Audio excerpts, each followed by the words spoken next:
Hola, hoy por la tarde es Sábado Santos para divertirnos. Entonces voy a conversar media hora, 45 minutos y lo que quiero es que me preguntes de todo. Está mejor para escuchar, perfecto. ¿Qué voy a tratar de contarles muy rápidamente? El corazón de la historia de lo que somos como Nueva Granada es el mestizaje. Es el mestizaje, pero no españoles, indios y negros, no. Es judíos, es holandeses, es italianos e increíblemente asiáticos. En 1580 se pegan los dos reinos, el reino de Portugal con el reino de España. El rey de Portugal era muy rico y muy poderoso, tenían la ruta de mar y iban hasta Asia, pero cada que pasaban por Marruecos los robaban. Y en esa robada él coge el ejército, va y enfrenta a los piratas de Marruecos y lo matan. Y se queda Portugal sin rey y sin heredero. El rey de España no era el primero en línea al trono, era el tercero. Pero el rey de España se mete, se toma Portugal, hace dos batallas relativamente pequeñas y junta los dos grandes imperios, el imperio que iba a Asia, el imperio que venía a las Américas. Y eso pasa una cosa tremenda, y es que párense ustedes por un momento en la mitad de África y tiren una tabla. En el momento correcto, entre enero y agosto, las corrientes llevan una tabla de África a Cartagena en 90 días. Eso hizo que se generara un circuito de comercio y de esclavitud tremendo, y que Cartagena fuera el primer puerto negrero del mundo entre 1590 y 1650, 1640.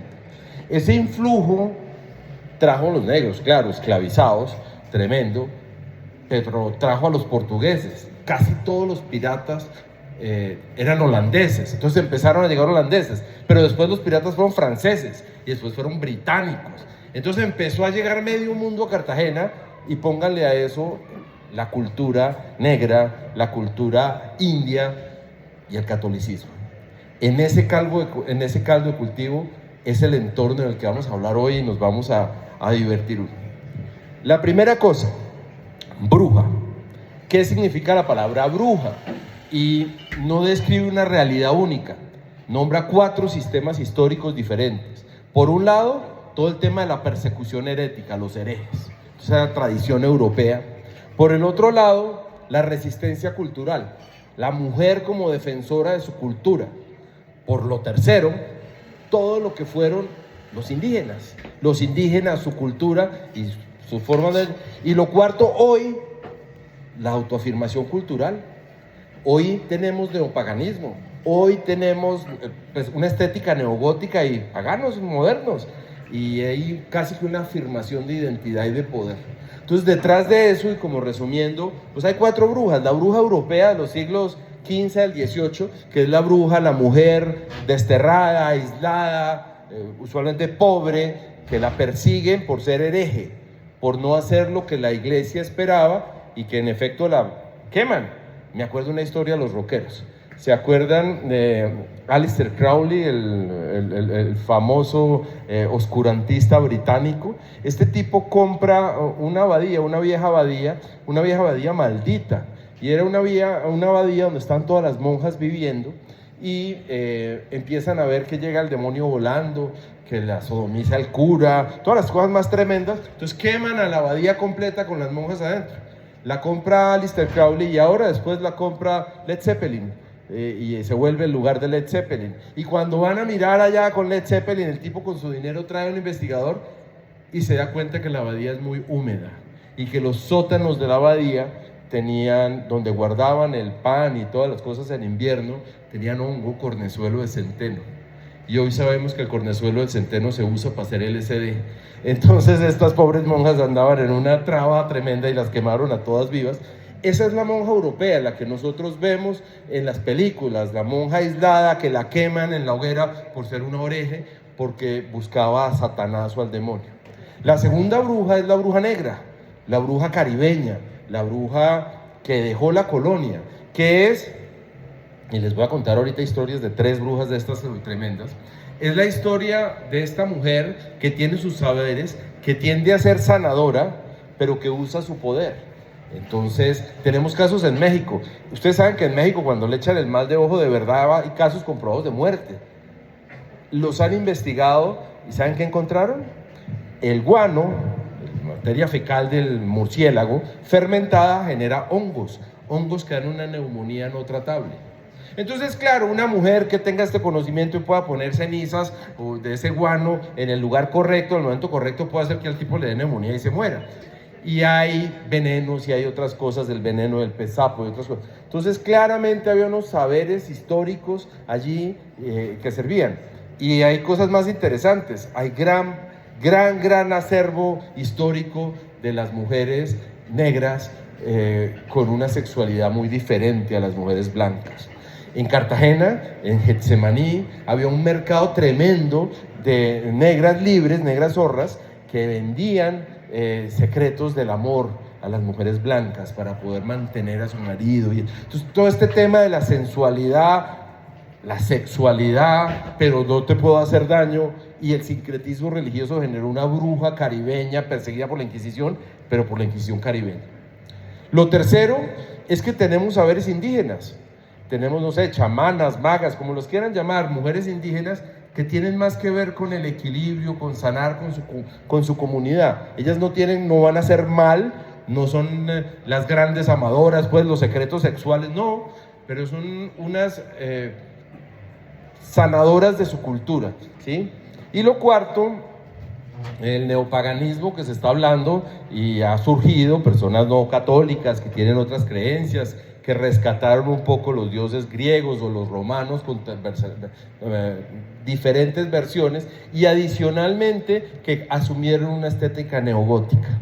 Hoy en día tenemos un resurgimiento de ese tipo de brujas, pero no son brujas de hacer el hechizo, ni es una bruja de ir a pelear con Satanás o a traer a Satanás. No, es una mujer que quiere ser poderosa, que quiere salirse como afirmarse como individuo poderoso, y eso es. De esas 4 brujas, pues me voy a centrar en la bruja caribeña. Ese es el tema en el que voy a hablar. Si quieren preguntar un poco, sé un poco de lo demás. Semana Santa, pues es un periodo muy raro para arrancar esa charla, pero al mismo tiempo muy propicio. Entonces pregúntenme lo que quieran, lo que no sé, digo que no sé, y entre todos lo conversamos. Entonces, primer comentario. ¿Las brujas de Salem qué son? En los Estados Unidos, papá, con la tradición americana, se persiguieron a unas mujeres que se consideraron que eran heréticas y que estaban invocando al demonio.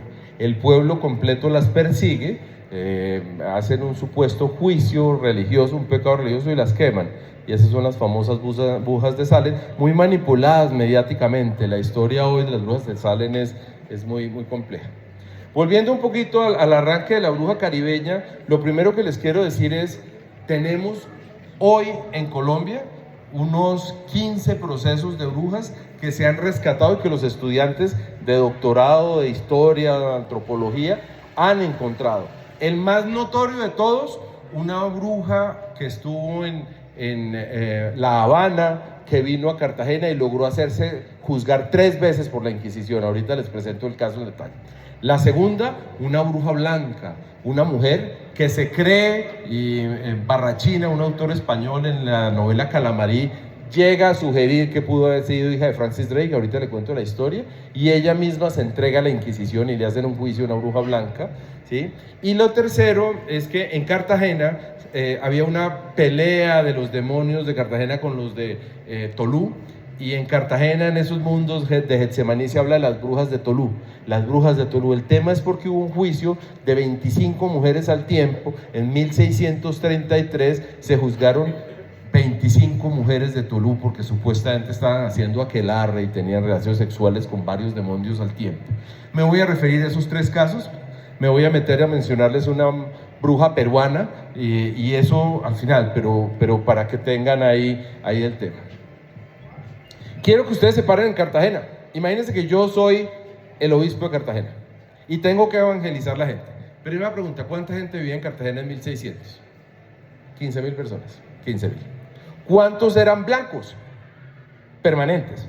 1.000. ¿Cuántos eran indígenas que quedaban en la provincia? 6.000. ¿Y cuántos eran negros en la provincia? 8.000.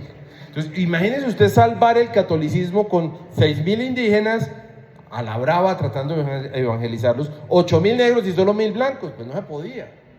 Imagínese usted si una familia negra, esclava, se enfermaba, ¿qué hacía? Pues ir a sus rezos, ir a sus plantas, ir a sus cosas, Imagínense que hacía un indio, lo mismo. Entonces, en Cartagena había un tema prácticamente de insuficiencia de capacidad religiosa, pero al mismo tiempo una exuberancia de cultura y de temas. Esa diferencia de 14.000 personas no católicas, no blancas, y solo 1.000, hizo que la iglesia no estaba logrando evangelizar. Y entonces, ¿qué decidieron? En 1610 traen la Inquisición a Cartagena, formalmente, y la traen como una forma de salvar la religión católica. Con mi papá, durante la investigación del libro, mi papá me decía: ¿usted sí se dio cuenta que la Inquisición es buena? Claramente él no me está diciendo buena en términos de la tortura, no, él me está diciendo buena en términos de que fue la herramienta que utilizó la Iglesia Católica Española para salvar el catolicismo en Cartagena. Y entonces, esa mezcla de 15.000 personas tenía un tema adicional. ¿Quiénes eran los del billete en Cartagena? No eran los blancos, no eran los indios, no eran los negros, eran los comerciantes portugueses, que casi todos eran judíos. Entonces, métale al componente blanco, negro, amarillo, el judaísmo velado. Hubo un señor, Blas Benito de Paz Pinto, que su papá era el boticario de Lisboa, y él está en Lisboa, España se toma Lisboa, se toma Portugal completo, y entonces llega la Inquisición española, que era más dura que la portuguesa. Entonces matan al hijo mayor, al hermano del boticario, le matan al vecino, y el señor coge lo que tiene, los doblones de oro, le dice: vuélese que nos van a matar. Y el hijo se vuela a la África, compra la plata en esclavos, se cruza a Cartagena a venderlos, a vivir donde no lo persigan, y se le mueren los esclavos de tifo. Entonces tenemos un muchacho de 18 años en Cartagena, sin un peso, con un anillo familiar, muerto de hambre, Blas Benito de Paz Pinto. Y ese señor, lo más barato que había en Cartagena era una posada de una negra libre. En Cartagena hay censo de 1605, en el censo de 1605 había 2 negras libres con posada. Y entonces él va a donde una de esas posadas y se queda a vivir ahí en lo más barato, sin puesto, muerto de hambre, y la señora tenía una hijita de 16 años. Se enamora el portugués de la negrita libre, tienen un romance, pues se está muriendo de hambre el tipo, no sirve para nada, y llega Francis Drake al proyecto. Y llega Francis Drake, se toma Cartagena, y en ese toma de Francis Drake de Cartagena, el tipo dice: yo soy el médico del puerto. Y empieza, sin estudios, a practicar de médico con lo que se acordaba de su papá y con las plantas que conoció, y se vuelve un médico muy famoso en Cartagena. Y ese médico muy famoso en Cartagena, ustedes han ido a Santo Toribio, a esos matrimonios elegantísimos que lo llevan a uno a Santo Toribio, o a la Plaza Fernández Madrid está la Alianza Francesa. La Alianza era la caballeriza de la casa de Blas Benito. Y la casa al lado de la casa Benito todavía tiene el fantasma de la novia de él, porque cuando le quemaron la novia en Portugal, él se trae un mechón de pelo en una bolsita de cuero verde y la entierra en la escalera de la casa, y la casa está perfectamente conservada. Y entonces la casa Benita tiene la famosa fantasma de la portuguesita que vino. Pero les cuento esta historia porque Blas Benito tiene una particularidad impresionante que descubre la Inquisición en 1635. Blas Benito siguió practicando el judaísmo y fue la primera sinagoga en las Américas. Lo cogen, lo persiguen y le hacen un juicio. Entonces, en esa mezcla que ya les estamos hablando, quiero que vean el Caribe como un caldo de cultivo religioso, cultural, de mujeres. Y acá les voy a decir, esto es un hechizo, y es un hechizo para crecer, es un hechizo para que a las niñas se les quitaran las enfermedades. Pámpano verde, racimo de agraz, ¿quién vio a las niñas a tal hora andar? ¿Sí? Ese era el tipo de hechizos. No se imaginan una cosa sofisticadísima, eran cosas simples. Y en esas cosas simples que pasaban en Cartagena, la gente pagaba para que le dieran ese tipo de recetas, o ese tipo de hechizos, o ese tipo de cosas. Y entonces acá una palabra importante: ¿cuál es la diferencia entre una hechicera y una bruja? Cuando usted hacía un hechizo para generar un cambio de comportamiento, para generar un efecto, ¿sí?, eso se llamaba una hechicera. Y no era grave, no era tan grave. En cambio, si usted utilizaba al demonio, invocaba al demonio, usted pasaba a ser una bruja. Esa es la diferencia. Y esas brujas, pues los juicios terminaban en destierros, suave, en muerte, ¿sí? Azotes, sanbenitos y prisión. Entonces ese era el otro concepto, el otro concepto. Quiero contar un concepto adicional. Ya estoy acabando los conceptos para entrar en materia de las brujas picantosas. ¿Por qué no hemos visto casi brujas indias? Miren que en los libros siempre hay brujas blancas, brujas negras, pero nunca vemos libros de brujas indias. Por un tema jurídico. Tengo abogados aquí. Señor abogado, necesito que ustedes me ayuden. Por aquí también había una abogada. Entonces, miren la historia tan berraca. Fray Bartolomé de las Casas viene a América y él dice, oiga, a la reina, acuérdense que la reina lo que quería no eran riquezas. Isabel la Católica no quería riqueza. A Isabel la Católica le quería entregar al mundo más católicos. El legado que quería dejar varios miles de indios evangelizados para Dios. Ese era su objetivo. Y Fray Bartolomé de las Casas ve y dice, oiga, los están esclavizando, los están matando, esto es una tragedia. Y él dice, ¿por qué? Pero los tratantes de los indios, que eran esclavos en las minas y todo, dice, pero si son animales. Entonces se arma un discurso jurídico y es, ¿los indios tienen alma o no tienen alma? Y mientras Fray Bartolomé fue el principal defensor de que tenían alma, ¿sí? Ginés de Sepúlveda fue el gran filósofo que hizo la argumentación de que no tenían alma y no se pusieron poder de acuerdo.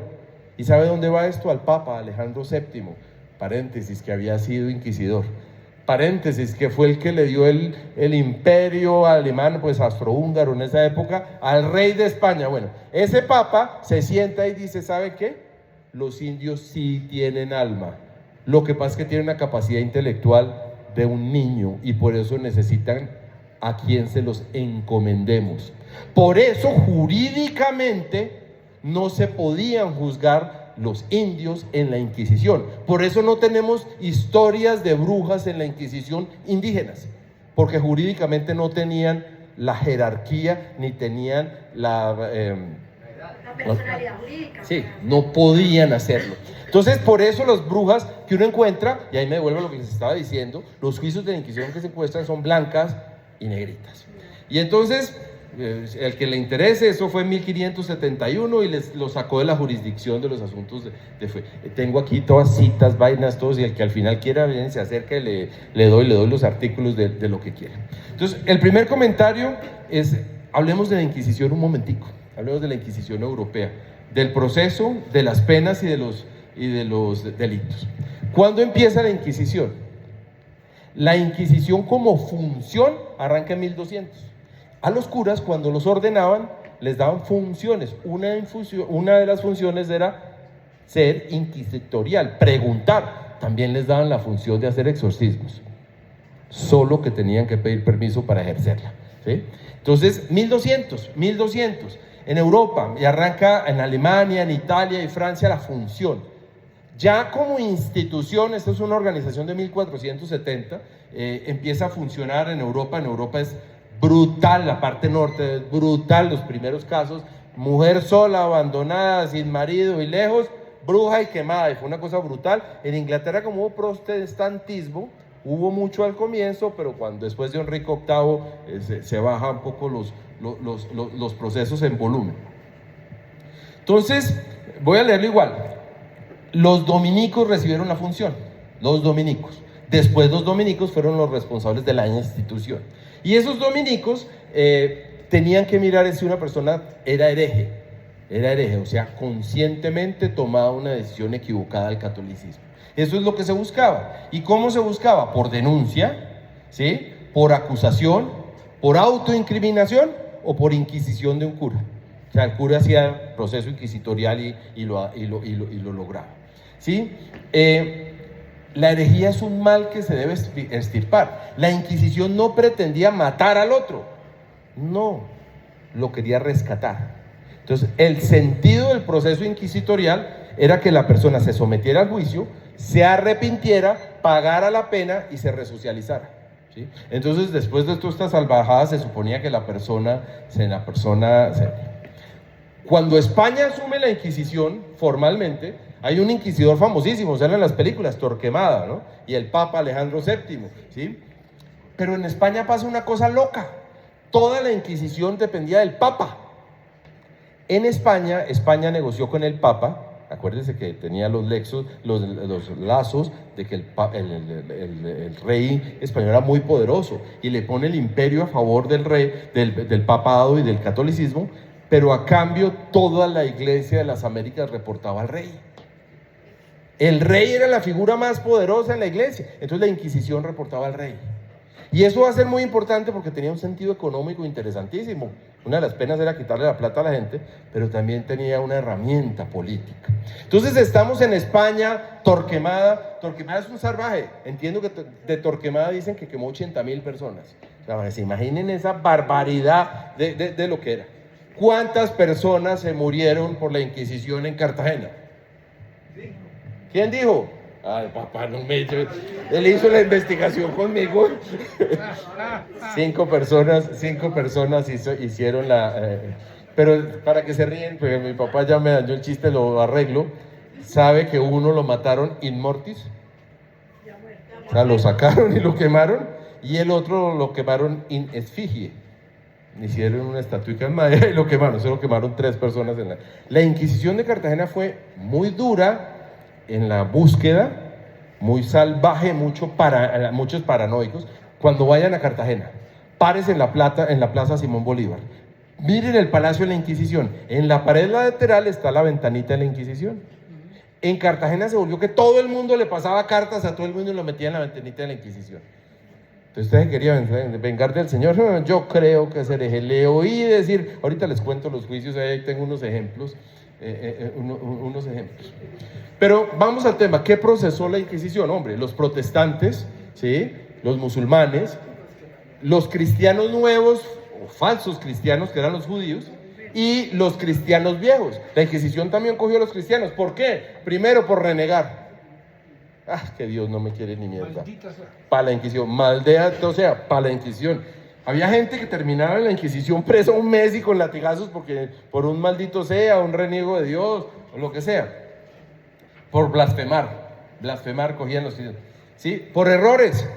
Por ejemplo, usted estaba rezando en la iglesia, estaba rezando, no sé, el Padre Nuestro y se equivocaba, para la Inquisición, ¿sí? Porque se supone que un hechizo podía ser rezar el Padre Nuestro al revés, o rezarlo torcido, entonces por eso es que lo metían, hechicería que ya les conté, y a los curas los metían por solicitaciones. Hay cientos de casos de curas con relaciones sexuales, o que las solicitaban o que se aprovechaban durante la confesión, para la Inquisición. Eso era lo que miraba la Inquisición. ¿Cómo era el proceso para los abogados? Ya me voy a poner interesante, ¿no? Es que quiero que entiendan todo para que después entiendan lo que le pasa a los brujas. Primer paso, cuando arranca el proceso se hace un sermón. En el sermón le dice a todo el mundo, mire, los que hacen herejía son los que no creen en Dios, los que hablan mal de Dios, los que adoran a otros dioses. Bueno, hacen un sermón y explican todas las causas, y apenas acaba, le dice, señores, ahí está la ventanita de las denuncias, denuncien. En Cartagena llegaron en 1610 y el primer proceso fue en 1614, porque duraron 2 años recibiendo chismes de toda Cartagena y 2 años investigándolos, ¿sí? La ventanita de las denuncias, arrancaron de eso. Después de que hacen eso y ya dicen, bueno, Pedro Pérez fue un hereje, entonces el fiscal ordena el arresto, traen al tipo al arresto, ¿sí? Y si la materia era grave, de una vez le confiscaban los bienes, de una vez le quitaban la plática. Lo tercero es que lo metían en la cárcel secreta. En Cartagena, hoy, si van al Palacio de la Inquisición, atrás está lo que es el tanque de agua. Ahí en el tanque está lo que era una de estas cárceles secretas donde los metían. Aislaban al individuo, pero lo triste es que no le decían ni por qué estaba preso, ni qué habían dicho, ni quién lo había anunciado. Entonces el tipo entraba en pánico, imagínate uno preso en la Inquisición 3 días, en un cuarto encerrado sin que le dijeran. Cuando ya estaba muerto del susto lo sacaban, le decían, señor, puede confesar. En su primera audiencia puede confesar. Entonces la gente aterrada para que no lo torturaran, nadie decía cualquier cosa. ¡Que tengo moza! No lo habían denunciado por eso. Un día dije que tal cosa. Entonces la gente se autoincriminaba muy fácilmente después de ese proceso. Después de que él confesaba, tenía que ratificar su confesión. Ahí se podía empezar el proceso de pena. Nunca en la Inquisición se podía procesar si la persona no ratificaba la pena, ¿sí? Si no confesaba, lo dejaban pensarlo, vaya y piénselo 3 días o 1 semana o 2 y después volvía. Si no, se activaban las torturas. ¿Qué torturas se usaron en Cartagena? Ya les hablo cuál. Finalmente, vía tortura vía autoconfesión o vía denuncia o vía inquisición, el proceso inquisitorial, lo llamaban para que se retractara. Entonces ahí sí le decían cuál es su pecado, cuál fue su herejía, retráctese. Y si él se retractaba, pues su pena era un poco menor. Si no se retractaba, pues iban con la pena máxima. Le asignaban la pena y se hacía un acto público donde en el acto público pues se enunciaba la pena, el castigo, y se hacía público. ¿Cuál fue el castigo más común de Cartagena?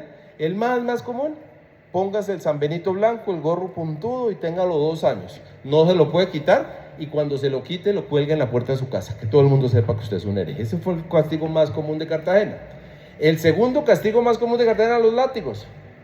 Normalmente los mezclaban, 60 látigos, 30 látigos en público, caminando por todas las calles, y después el San Benito público. ¿Qué era lo tercero que seguía? La cárcel. Te metían cárcel. En esta charla en Cartagena, de una charla parecida, dije, en Europa eran las galeras, ir a remar. Pero en Cartagena nunca hubo una galera. Y se me levantó allá un genio historiador y dijo: sí, en Cartagena estuvo Andreas no sé qué, que lo mandaron a remar a Europa. Entonces hubo un caso en Cartagena que lo mandaron a galeras a Europa, pero pues en general en Cartagena no se hacía eso. El siguiente tema, que era muy duro, era lo que se llamaba la toca. La toca era, le ponían a usted un trapo húmedo, ¿sí?, en la boca, y lo asfixiaban, o le echaban agua al trapo húmedo. La garrocha, que era que lo amarraban en los brazos hacia atrás y lo iban descolgando hasta que usted pues lloraba de dolor. O el potro, que el potro era que lo amarraban en las 4 extremidades. Esto tenía un piñón que daba la vuelta y pues te iban desarticulando, y eso sí se usó mucho en Cartagena. Si van al museo en Cartagena hay una guillotina. Pues evidentemente eso no era ni inquisitorial ni caribeño. Yo no sé quién trajo una guillotina para acá, pero... Trae de Francia. Ah, sí, claro, imagínate, en francés. Pero sí era muy tremendo. Entonces, a los cartageneros les daba pánico los azotes, el San Benito y la cárcel. Eso fue lo que le pasó a nuestros negros muy frecuentemente. Azotes y el tema. Claramente el tema más fuerte era la hoguera. Que te quemen en la hoguera era la pena más tremenda. Entonces ahora ya nos metemos, vamos a contar los casos. El inquisidor llega en 1610 a Cartagena, cogen la catedral, en la catedral hacen un gran discurso, cuentan todo lo que puede pasar, y las personas empezaron a denunciar las personas. ¿Cuántos procesos hubo en Cartagena entre 1600 y 1700? Hay una señora que se llama Ana María Splendiani que los contó, 137 procesos. Entonces, ¿de qué estamos hablando? De 137 procesos de brujería en la Inquisición de Cartagena. Y en esos 137 procesos, venga, les leo que aquí tengo algunos muy chéveres. En 1612, Juan de Madalena tenía una disputa por temas económicos con otros residentes de la ciudad cuando se presentó una evidencia de que se equivocaba. Dijo que yo me equivoqué en la plata, no me equivoqué. No le creo sus cuentas, ni siquiera si le hizo Dios a la Inquisición. Esa fue la primera Inquisición que hizo. La segunda, Hernando de Silva, en 1614, dijo, estaba jugando y el tipo tenía en la mano un trío. Dijo, esta mano no me la gana nadie, ni Dios, para la Inquisición. En 1627, Andrés González tenía una india que era divina, y entonces él le dice a sus hombres, le dice, me hace el favor y me la reverencian como si ella fuera el mismo Santísimo Sacramento, para la Inquisición, ¿sí? Clemente Suárez de Solís estaba furioso porque le habían ensuciado la casa, y entonces dice, los que me ensucian la casa son unos cornudos, aunque lo hubiera hecho San Pedro y San Pablo, les voy a cortar las orejas. A la Inquisición. Entonces eso para contarles que no toda la Inquisición eran unos juicios rarísimos, no, eran blasfemias, errores, reniegos, cosas de ese estilo. Hay muchas más, no quiero meterme y eso. Entonces ya estamos en 1614, ¿sí? Y aquí les voy a contar la primera bruja blanca de Cartagena. Una historia impresionante. Arranquemos atrás. Francis Drake, 1586. Llega Francis Drake a Cartagena. Francis Drake viene con el ejército británico, trae 2.800 soldados, se toma Cartagena y arranca todos los días a quemar una casa.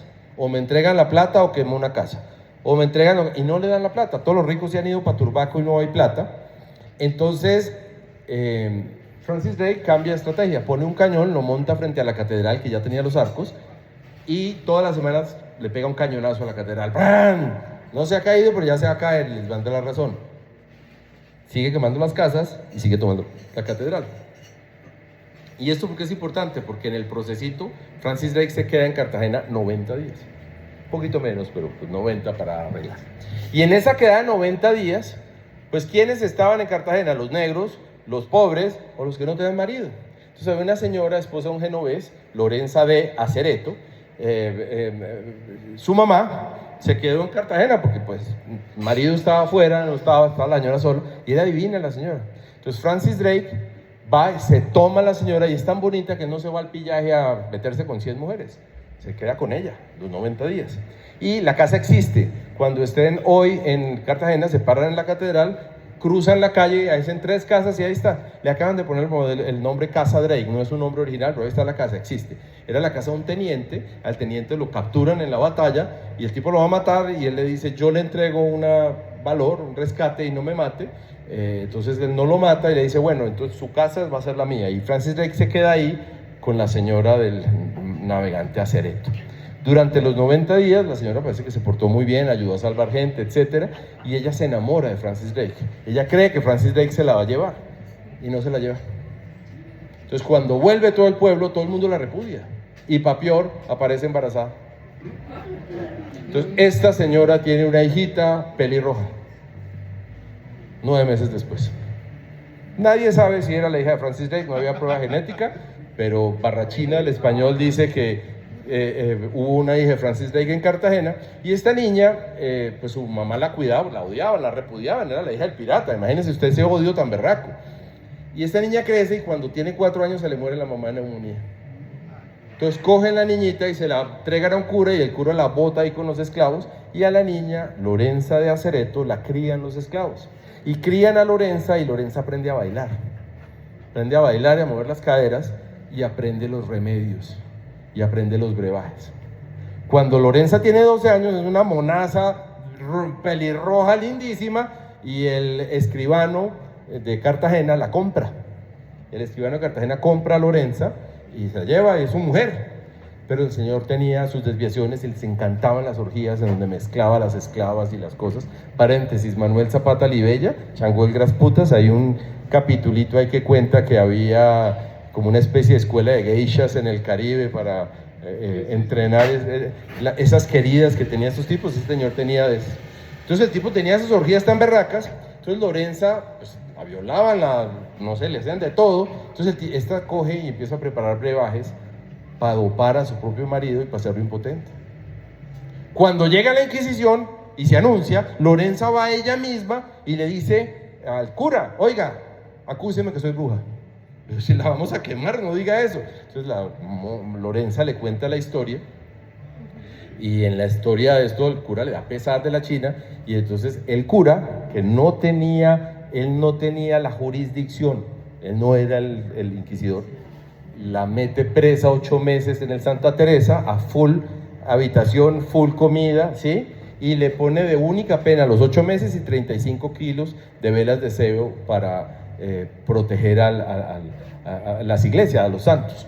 Entonces el marido cornudo, que se entera que lo estaban dopando y que por eso era que estaba impotente, se emberraca. Entonces apenas llega el gran inquisidor Mañosca, va al marido cornudo donde el inquisidor Mañosca y le dice, vengo a acusar a mi esposa que es bruja, y le cuenta la historia. Ella misma confesó que me dopaba, que usaba magia negra, que usaba brebajes y entonces Mañosca le reabre el proceso. Entonces el curita, que era un cura pilo, de los jesuitas, le escribe a Roma y dice, en la ley eclesiástica, igual que hoy, no se puede juzgar 2 veces por la misma causa a una persona. Y se arma un pleito el berraco, y mientras tanto, Lorenza Acereto presa en el Santa Teresa. Pero como la querían los negros y la querían las monjas, se empieza a volar. Y se novia con el bisabuelo de Francisco de Paula Santander, para ponerle cosas increíbles a doña Lorenza Acereto. ¿sí? Y doña Lorenza Acereto, ennoviada, viviendo en el Santa Teresa, ¿sí? Que había aceptado que le había hecho hechizos a su marido, Mañosca no se queda con eso y logran llegar a un punto medio. Le dice, sí la vamos a juzgar, pero vamos a poner un jurado mitad eclesiástico, mitad civil. Y hacen un juicio para Lorenza Acereto. Y se muestran las pruebas y evidentemente la señora hacía brujería y empiezan a salir testimonios de que ella le ayudaba a las mamás y a las señoras blancas de Cartagena a enseñarle los actos sexuales y cómo ponerle picante a su vida sexual. Y entonces dicen, no, hay que quemarla. Pero el jurado medio dice, no, ¿cómo la vamos a quemar? Pobre señora. No la queman. No la queman, sino que la destierran. Y se supone que se vino para Boyacá. Se supone que Lorenza Acereto viene desterrada y termina en Monguí, y que trajo un baúl con sus secretos que nunca se encontraron, y doña Lorenza Acereto es la primera gran bruja blanca quemada en Cartagena. Desterrada, disculpen que no la quemaron. Claro, doña Lorenza, historia tremenda, esa sí fue bruja. Buenísima historia. ¿Verdad? De esta mujer han hecho como... la novela Calamarí, han hecho telenovelas, pero la tergiversan tanto que no está Cartagena, se desaparece Cartagena. Pero ella fue una bruja de raza blanca, una cosa rarísima, en Cartagena, autoincriminada, y se salvó de un pelito de ser juzgada 2 veces en la Inquisición. ¿Sí? Lo más importante es que cuál es el que dice Boyacá. Sí, yo siempre he querido saber, con mi papá hace como 2 años que estábamos hablando de doña Lorenza, porque la historia dice que se trajo un baúl, que se supone que son sus cartas y sus secretos, y eso debe estar guardado por algún lado en Monguí, pero eso nunca ha aparecido. Hay que investigar. Sí, no sé cómo, pero sí, esa la tenemos. Les voy a contar la segunda historia. Está interesante el primer caso, ¿cierto? Venga, les cuento el segundo caso. El segundo caso es Paula de Aguiluz. Paula de Aguiluz era Miss Universo. Una embrononona morena, una morenaza, pero así, la mujer tan valiosa que antes de los 30 años ya la han vendido 4 veces, de familia rica en rico, y en el cuarto que la compró el señor Aguiluz era dueño de las minas de platas de La Habana. Y como era tan rico y tenía todo ese poder tan berraco, tenía Paula de Aguiluz, mejor dicho, la vestía como española, tenía joyas de español. En el juicio, primero en la Inquisición, hay como 3 páginas de las posesiones de Paula. El vestido tal, la joya tal, pues la tenía, pues una mujer lindísima, y tuvo un hijo con el señor Aguiluz. Esta mujer la quería mucho, pero la odiaba a todo el mundo, empezando por la dueña. La dueña la odiaba, imagínense, pues la querida del marido, sí, y además más linda que ella, me imagino, pues la odiaban hasta el alma, sí, exacto. Y entonces en esa odiaba tan tremenda doña Paula, una de las negras de la casa tuvo bebé, y cuando la bebé nace, pues Paula va y le lleva un regalito, no tengo ni idea qué de sus cosas de tanta plata y oro que tenía, y le da el regalito a la bebé, y la bebé al otro día se muere. Entonces le cogen más rabia y dicen, Paula vino y le chupó el alma por el ombligo. Y empieza a correrse la voz en La Habana de que Paula le había... Esa historia de que le succionó el alma por el ombligo viene de ese caso, no sé el año exacto, ahorita lo miramos, 1630, debe ser 1620 y pico, 1622. Y entonces se supone, dice, entonces van a meterla presa, ella está en el segundo piso de la casa con su marido, llega el alguacil y ella salta por la ventana y se le vuela. Y dicen, si ve que es bruja, salió volando. Entonces dicen que era bruja, que había volado, que había chupado el alma, y la cogen presa y la traen a Cartagena. La Habana no tenía tribunal de Inquisición. Entonces la traen a Cartagena, la juzgan, pero las pruebas son muy débiles, no hay pruebas. Entonces, en ese proceso, no la destierran, sino que le dan cárcel. Pero como es una mujer de muy buen trato y muy buena cosa, la dejan pagar su cárcel en el hospital de San Sebastián en Getsemaní, donde hoy está el Four Seasons que están inaugurando. Ahí la dejan pagar. ¿Qué hace una persona inteligente en un hospital 3 años? ¿Qué le pasa a una persona que le dejan metida 3 años en un hospital? ¿Aprende o no? Esta señora aprendió a vendar, aprendió a los catarros, aprendió a recibir partos, aprendió a manejar heridas. Entonces imagínense este peligro, una mujer divina, conocimiento un poquito de hierbas y esas cosas, y entrenamiento, residencia de 3 años en el Hospital San Sebastián, pues se volvió una curadora famosísima de Cartagena. No se devuelve a La Habana, se queda en Cartagena, cuando sale se queda en Cartagena, y en Cartagena, ¿qué se queda? Pone consultorio de hechicería.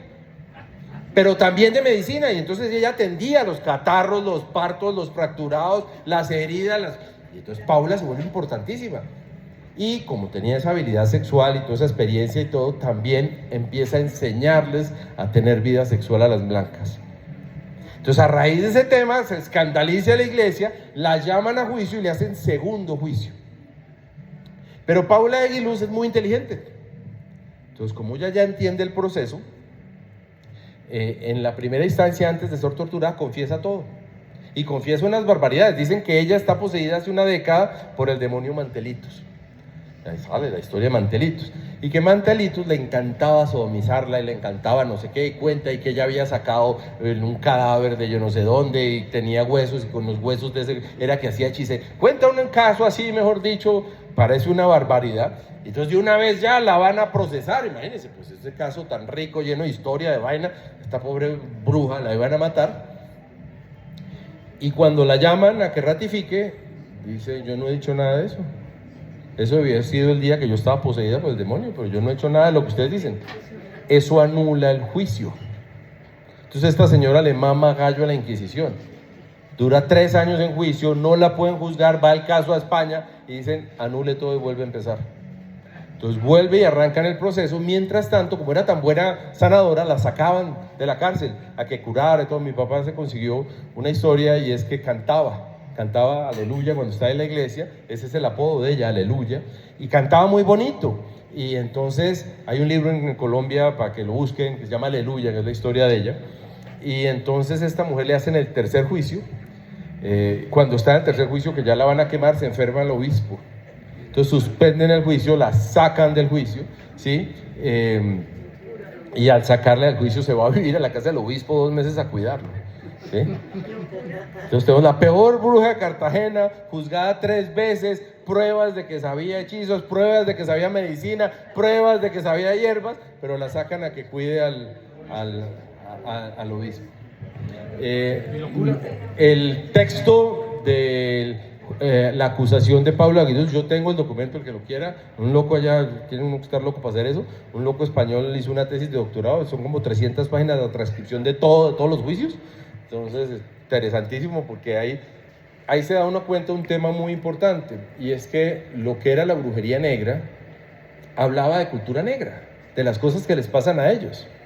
Pero en la medida en que la Inquisición empezó a meter juicios y cosas, etcétera, el imaginario europeo se radicó acá.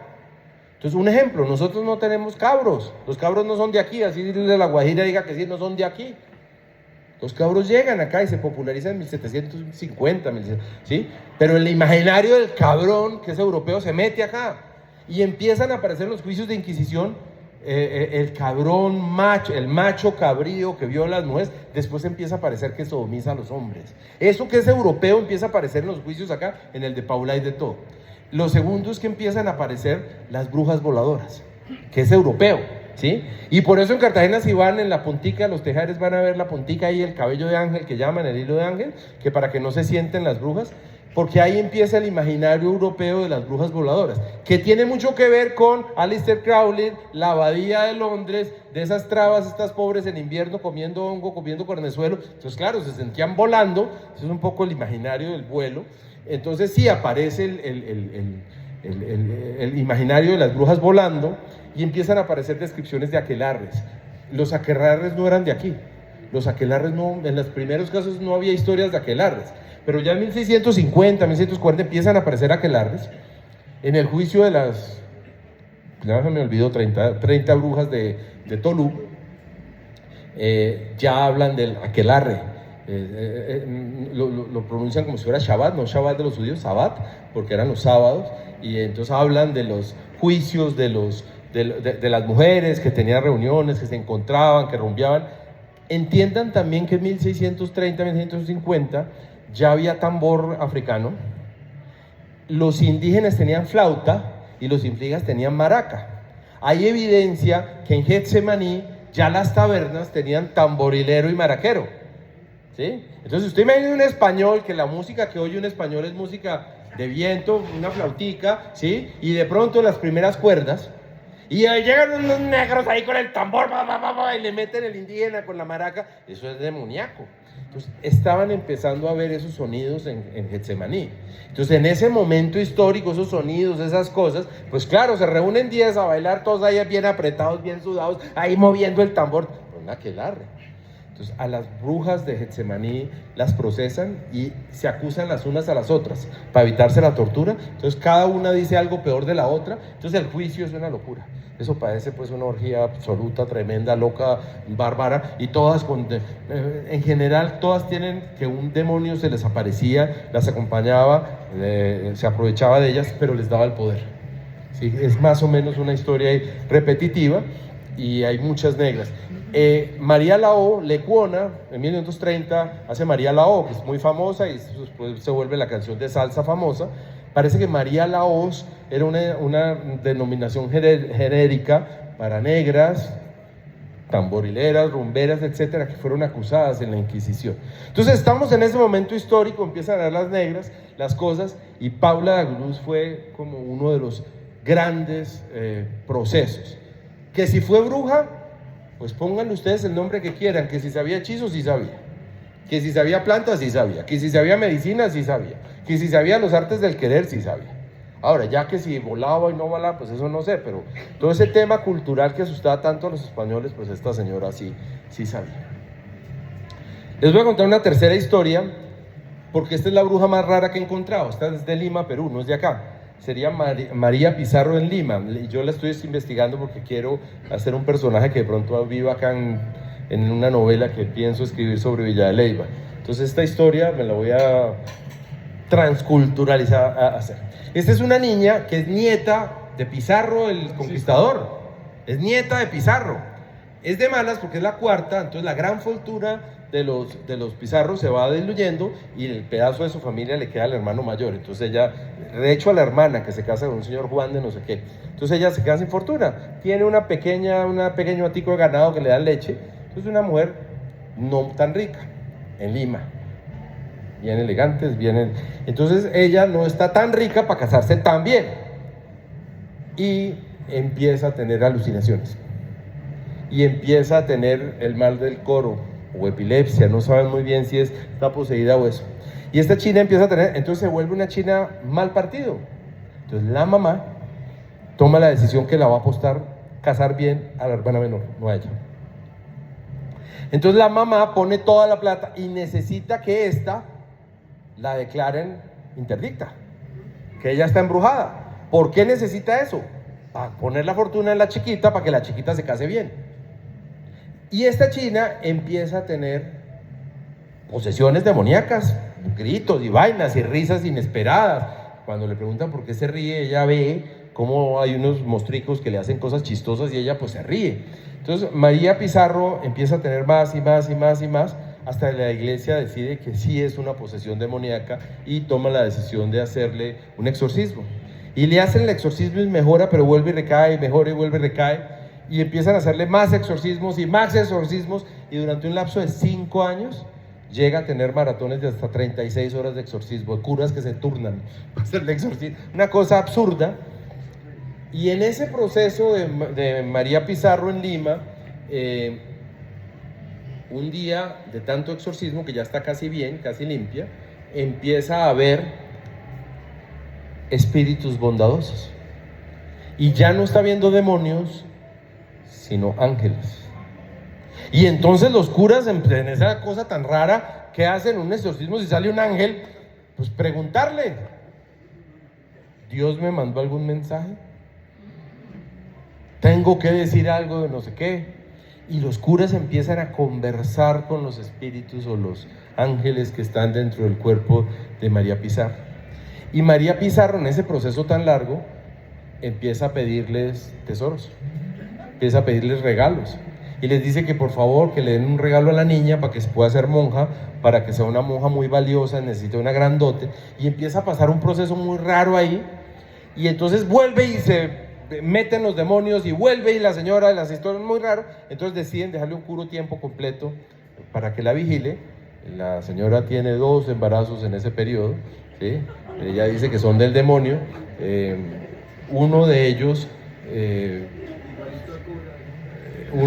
reconoce en los juicios, reconoce que es del cura, del cura que la cuidaba, y esta mujer en ese proceso involucró la Compañía de Jesús, involucró a los dominicos, envolvió a todos los curas de Lima, y uno de estos lo trasladan a Quito, cuenta la historia del obispo, le dijo: ¿ustedes son pendejos? Los están manipulando a todos. Entonces se devuelve la orden y la procesan por bruja manipuladora. Y entra a la Inquisición de Lima, que era muy fuerte. Mañosca, el de aquí, se había ido a Lima. Procesan a doña María Pizarro como la primera bruja manipuladora. Y en los juicios empiezan a contar, ahí es donde acepta que uno de los hijos es del cura, ahí empieza a contar las cosas, pero se enferma con su mal decoro, su cosa, y se les muere. Y les da tanta pena llevar ese caso a Roma, que anulan el juicio, le devuelven los bienes a la familia y solo procesan a los curas. A 4 curas los procesa la Inquisición en Lima por la historia de María Pizarro. Hay textos, este también tiene historia. Sí, voy a inventarme algo parecido a eso para poder contar la historia de Villa de Leyva para que lo lean, porque si no, no tiene tanta emoción, pero vamos a ver cómo me la invento. Pero el tema que quería contar, y ya para no alargarme, que prefiero las preguntas, llevo ya 40 minutos y no quiero abusar de ustedes, es que, primero, la fertilidad en las mujeres, tener la posibilidad de ser fértil y dar vida, siempre ha generado metafísicamente en las personas acusaciones de que la mujer puede ir más allá de esta vida. Por eso tenemos pero muchas veces más brujas que brujos. Lo segundo es que si la palabra bruja reconoce al que no entiendo, al que no conozco, al que domina saberes ancestrales, al que utiliza energías, como quiera que se llamen, y los procesa, pues sí hay muchas brujas, sí hay muchas brujas. La estética de bruja, esa estética de bruja, como dije, neogótica, de voladora en la escoba, con los gorritos de punta y tacones de punta, pues eso es una construcción de Hollywood, eso es otra cosa. Pero estamos llenos de esos en nuestra cultura. Nuestra cultura, aunque no lo aceptemos, tiene un pedazo no racional, tiene un pedazo metafísico. Y lo que era la bruja mala, etcétera, migró al chamán y se hizo sincretismo, y nuestra cultura está llena de creencias energéticas. Les cuento una de Villa de Leyva que me decían ayer. Villa de Leyva hay mucho escorpión chiquito negro, ¿cierto? Ustedes saben que si a usted lo pica un escorpión en Villa de Leyva, ¿qué toca hacer? Toca perseguir al escorpión y matarlo para que no lo recorran las energías por usted. Nosotros tenemos eso como una parte, el creer en esas cosas metafísicas es parte. Yo soy muy respetuoso, no podría decir que si existe o no existe, pero sí les puedo contar desde mi mirada literaria y desde mi mirada histórica que este es un tema muy impresionante, muy interesante. Los estudiantes de historia de doctorado han hecho unos trabajos tremendos. Esto que les estoy contando todo está en tesis de doctorado de la historia, y pues también muy divertido, raro, lo asombra a uno. Y esa era la charla que les quería contar. No les hablé de mi libro, les hablé de la brujería y la Inquisición. Me encantaría que me pregunten o que conversemos de lo que quieran, y lo que no sepa pues no sabré.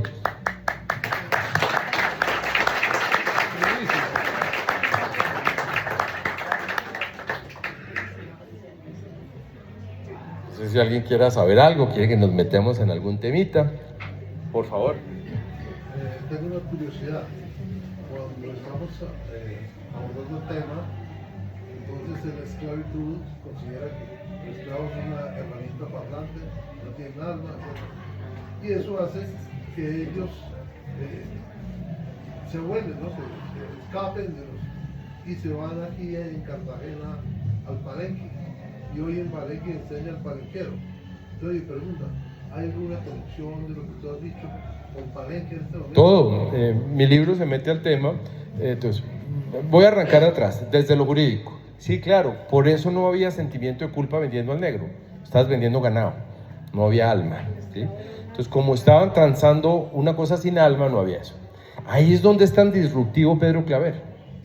Ahí es donde Pedro Claver Pedro Claver hace algo que a uno no le enseñan, no se me olvidó la pregunta, ¿no? Estoy dando la vuelta para llegar allá. Pedro Claver, cuando va a los barcos a ver los negritos, él lleva un banco chiquito como uno de estos y se sienta el chiquito y lleva unos bancos así altotes como esos y lleva hasta 12 traductores. Entonces Pedro Claver es el primero que le habla a los esclavos en su idioma natal. Los jesuitas tenían esclavos porque eran dueños de las tierras de ganado y eran dueños de la fábrica de cerámica y de las fábricas de tejas. Entonces tenían esclavos. Entonces Pedro Claver sabía cuál era de cada región y sabía unas palabras del idioma de cada región. Entonces cuando los llevaba, él era intérprete, entonces hablaban en su lengua y le decían: no, tranquilo, no lo vamos a comer, si usted hace caso puede que viva bien, de pronto consigue pareja y va a tener una buena vida. Y el corazón de la argumentación era: usted es muy de buenas, usted nació en una tierra donde todos los dioses son paganos, ¿sí? Pero al venir acá, usted va a conocer el verdadero Dios, y al conocer el verdadero Dios, hacer una penitencia en vida, usted va a salvar su alma, y entonces conviértete y cree en el evangelio, pero en el idioma del negro. Eso es lo disruptivo de Pedro Claver y Adolfo de Sandoval, su tutor en Cartagena. Entonces ahí voy al tema. Sí, claro, en la historia yo creo, no tengo una evidencia histórica, por eso tengo que ser cuidadoso. Mi libro se llama Cuando el tirano mandó, porque yo creo que la canción Rebelión del Joe Arroyo no es una canción inocente.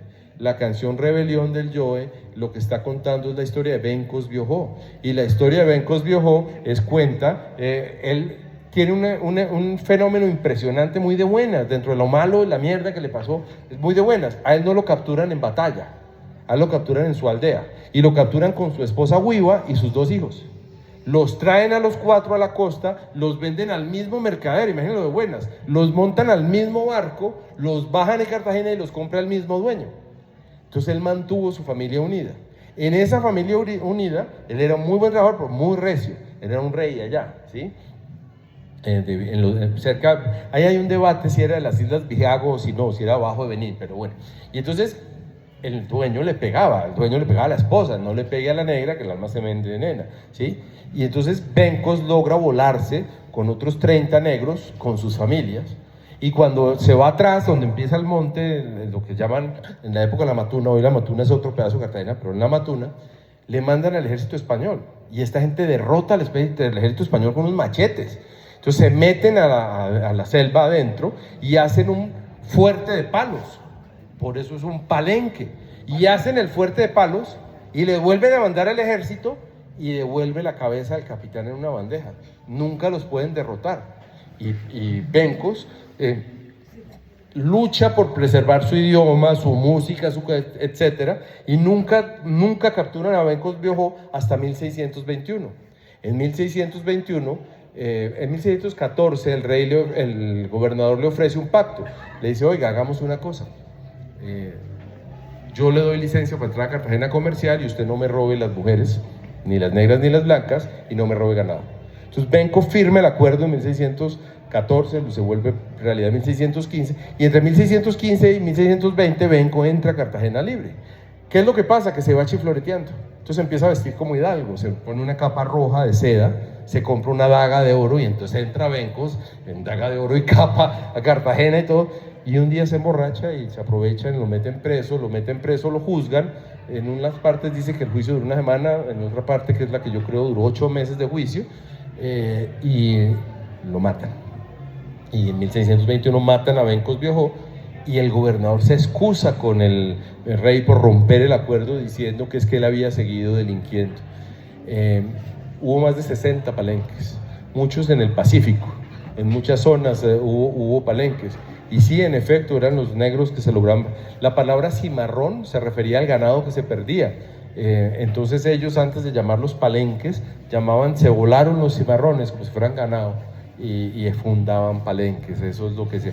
Y sí, mantuvieron su cultura. Si uno lo mira a los ojos de los españoles, eran herejes, ¿sí? Y eran animales, sí, sí, probablemente sería correcto decir eso.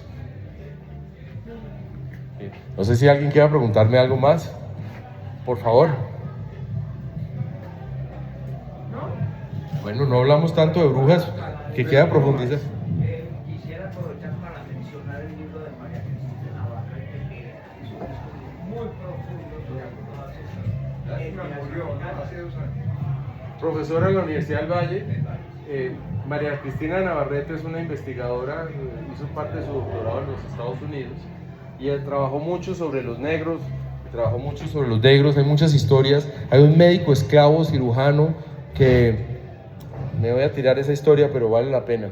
Imagínense que en el Hospital San Sebastián traen un cirujano formado en España con todos los títulos, y era tan buen cirujano, el cirujano se llamaba Pedro López, que el tipo viene acá, pone un taller de herrería, construye los instrumentos, tijeras, pinzas y opera. Era experto en venerias, era un puerto, Cartagena era puerto en heridas y operaba pues abscesos, cosas, etc.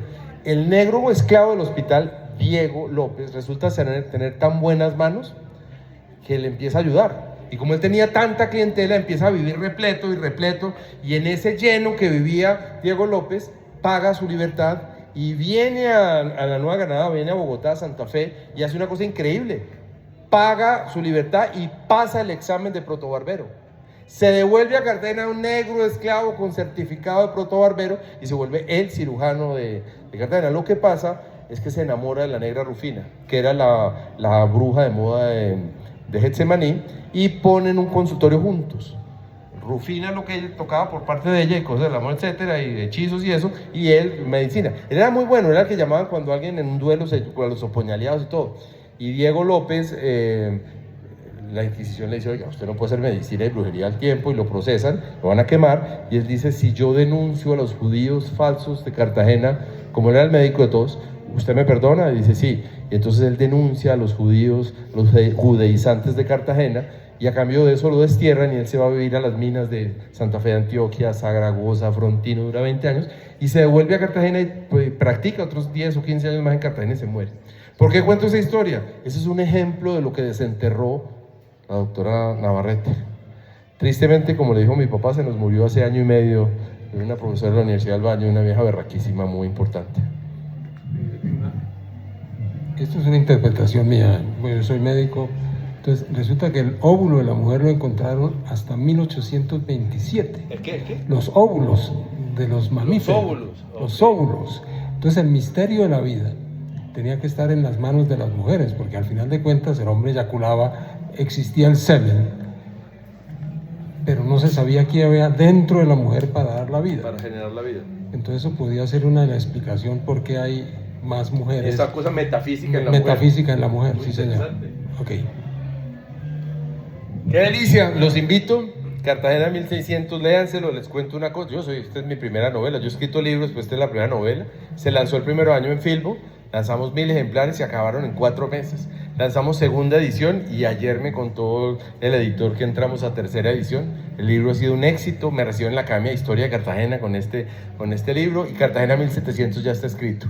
Cartagena 1700 es la toma del Barón de Pontois, es el San José, el San Joaquín, es la batalla de Vernon, es la historia de Blas de Lezo, que no nos la sabemos, y sobre todo es la llegada de las ideas de la Ilustración. A nosotros los colombianos no nos han contado cómo el cambio de rey de los Habsburgo a los Borbones hizo que cambiara el sistema tributario. Y todo este tema de los comuneros y todo viene de un tema de cambio de modelo tributario. Y ese es el tema que genera todo ese hervor revolucionario ahí. Y esos son los temas. Cósenselo. El desconocimiento de los españoles criollos. Exactamente. El desconocimiento Es de que los la españoles. independencia era cómo nos repartimos esto entre los criollos, no cómo nos independizamos. Claro. Esa idea, pues, Nunca aceptaron al español criollo igual en Madrid, jamás. Es que ese fue el corazón de que se quisiera independizar. Nosotros no somos iguales. Pero, Una delicia, qué chévere. Otra cosa. Yo no tengo afán, yo. Bueno, hablabas al principio de Isabel la Católica, hay un tema